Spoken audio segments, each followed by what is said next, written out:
April 14th, 2026. This is the S&P 500 E Futures Mini on the 2002 chart using NinjaTrader 8. This is what the chart looked like today. It's kind of a big push carryover from yesterday. Big push up. Looks like it was eventually captured in this gray up channel, but I initially was trading this yellow up channel, and that's where one of my trades was. And then it looks like it goes sideways, small little push up. So the only economic data that came out was the core PPI at around 5:30 Pacific Standard, which is about probably where you see this crazy spike is. Other than that, this market was very strong today. Despite this big move up, I marked a couple of almost trades and two possible trades. And of the two, I did take one of them and was profitable. I'm going to go ahead and, didn't mean to do that. Let's go ahead and zoom out. There we go. It was kind of strange. I didn't mean to do that. Kind of zoomed in aggressively. So the pre-market just kind of continued from yesterday. Looks like it was two legs down, kind of a sideways price action move on this up green up channel, break, test the high. And it comes down, looks like it's two legs. Then it kind of reverses back up. Looks like it's also two legs. Then it starts moving sideways. On the open, it was continuing sideways, so there's no setup that I particularly like. Moves up on this green up channel break, test the high, then it breaks a second time and it continues upwards. So we're clearly in this up channel.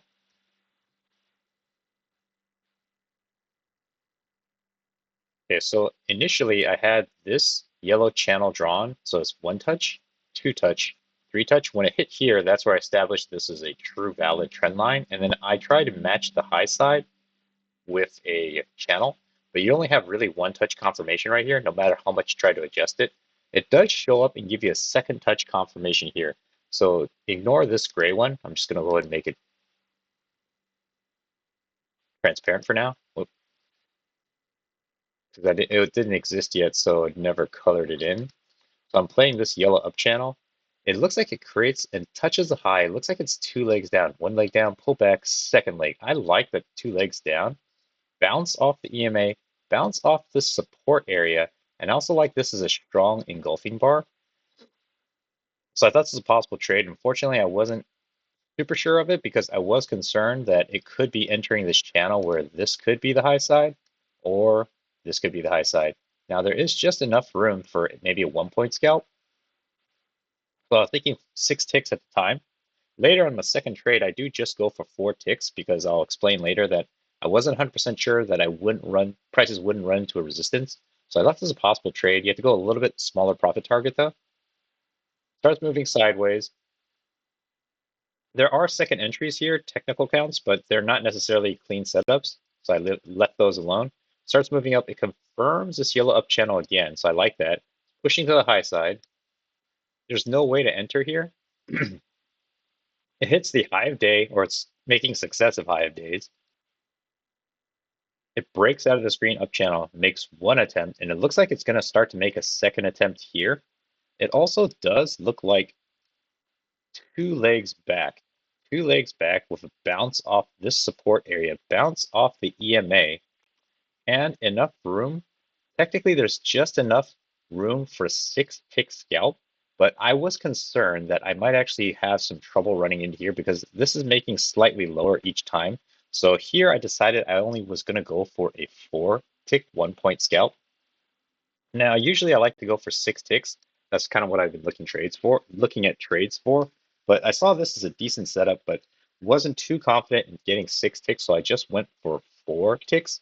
Entered 1 tick above here, dragged from the high, dropped it here, pushes up, closes, gets my order, pushes up, and I'm not sure why there was a slight delay here, but it should have filled. I think it either something happened, but it should have filled on this candle, but I think this just filled on this candle. Pushes up, got the 6 tick scalp. Excuse me, 4 tick scalp. And then prices continue moving. It's respecting the EMA. I also want to point out that there's a lot of people that kind of like to go for a more uh, higher risk reward. I know that my risk reward is negative because my profit target is lower than the risk I'm taking, but that's okay because for me, at least at my stage of trading, The less time I'm in a trade, the better it is because I'm still building up my mental fortitude to be able to trust that I got the read of the chart right, which will just come with time. That once I get better at reading charts, I'll trust my trades a little bit more. So the faster I can get out of a trade, the better I'll feel. I still haven't honed myself mentally to be able to just kind of set it and forget it and act mechanically, but I'm slowly getting there. So going for 4 to 6 ticks is definitely the kind of the sweet spot for me. I know some people are going for 1 to 1, like 2 points if you're risking 2 points, but that just means your win percentage potentially goes down. And I know for a fact that for myself, whenever I take a loss, as hard as I try, it does affect me. So just kind of throwing more, I guess, favor in my direction, I try to just stay in the trade for at least 4 to 6 ticks. So I was going looking for 6, but I knew the concern for me was this resistance here. So I just went for 4, just get a profitable trade because I didn't trade yesterday. I traded yesterday, but I got no trades. So something like that, I just want to make sure just kind of put one in the books, kind of get my mind straight and kind of get the jitters out. So that's just kind of my little spiel on 4 ticks versus other people going for 1 to 1 or something bigger. This works for me. And I think as I get better, not to go off on another tangent, if I get better at trading and reading the charts, then my win percentage just kind of goes up automatically.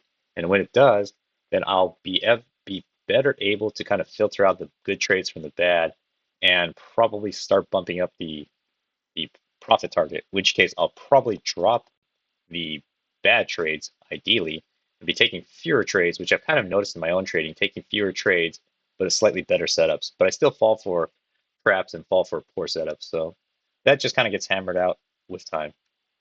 The prices continue moving, hits this support again. There's a triple test here, but there's no clean setup for me.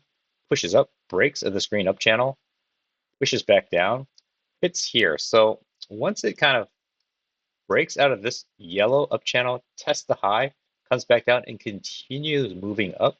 That's when I established this potential channel. I'm going to color it in as gray. That this might actually be in play because it kind of fits well on the high side. A small excursion here. You could say it's pretty much close enough touch, and it's kind of moving up.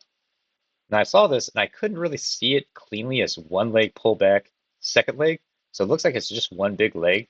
And I marked this because I was thinking, since I didn't have this key entry point, I was just thinking the strength of this could push prices up further because it's been a very strong bullish day so far. I just didn't like the close of the EMA and it closed the high side of this possible range, which I thought was in play at the time. Prices move up, break, moves up again. You don't really get first entries here. It looks like a spike, and then I try to find a reason why prices are moving up like this. So I did fit a channel previously, like here, but it had an overshoot here. And by the time this second overshoot happened, I ended up dragging this a little bit higher. So I said, okay, there's probably no overshoots contained in here. Prices move down. So first entry long, pullback, second entry long. And I thought there was something here, but I couldn't justify taking a trade because in real time, this is what I'm seeing. First entry, pullback, second entry, potentially higher low, although it kind of actually ticked lower than this guy. I like to see the higher low slightly above, but it was a good signal bar. You could also consider a first entry short, second entry short failure, but I wasn't sure, left it alone. Looking now when it did confirm, I'm looking for a higher low, especially when it broke through here. But then even if the higher low shows up, my worry is it might get stopped by a potential resistance here. But I wasn't that concerned today just because it clearly looks like things are rallying today. But I was looking to see if there's a higher low that show up, and it never really shows up. It does show up here, but now it's already made a new high, so I have to leave it alone. Prices move up. Looks like it's 2 legs down. One, this is kind of in the way. One leg down, two small legs up, and then a second leg down made a measure move. I was hoping for some kind of bounce here to maybe create a visual first entry, second entry, bounce off this support line, which would help confirm this gray channel. And then after that, I don't necessarily think I'd take a trade. I want to see a break above the EMA. So I'd be looking for a higher low. So my prediction at the time was 2 legs down, reversal, bounce off of this ideally, and then a higher low with a good signal bar. Then I'd probably jump on that. So as you see, it does give you two legs. This second leg slightly bigger. Now I'm looking for the higher low. This does give you the higher low, but this isn't very appealing. When you first see this, or when I first saw this, I thought this could be a higher low. Confirms is a higher low now, but by the time this candle finishes, it finishes back below the halfway point of this candle itself. So now I'm not interested. I gotta, if I want to take a long, I'm gonna wait for something a little bit cleaner. It gets choppy, gets this doji. Not the biggest fan of that now. So now I'm just again sitting on my hands. Pushes to the high side, break, test the high.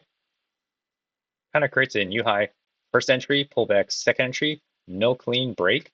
Excuse me, no clean break of this candle above here. So there's no real second entry long.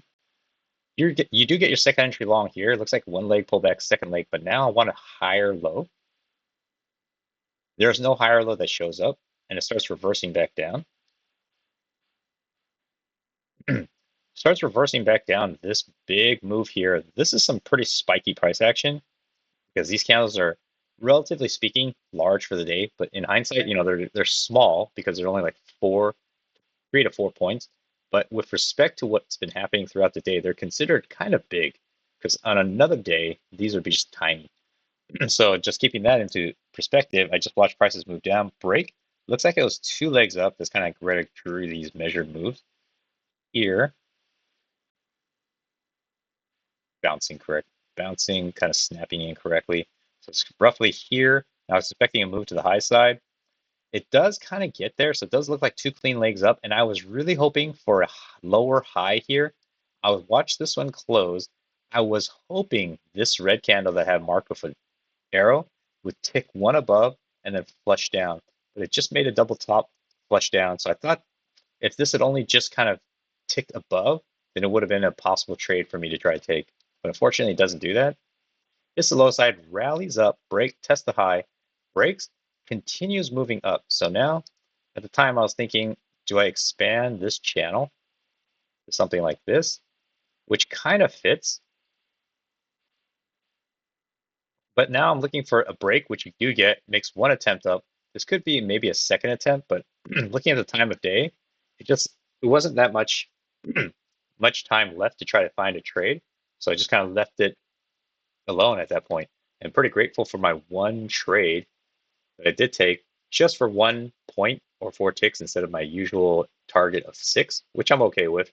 Just because, as I said, I'm just trying to didn't get a trade yesterday, and I know that as much as I try to be neutral to that and act mechanically, I know that affects me, especially if I took a loss. So I only went for 4 conservative ticks, get out before the concern of this potential resistance.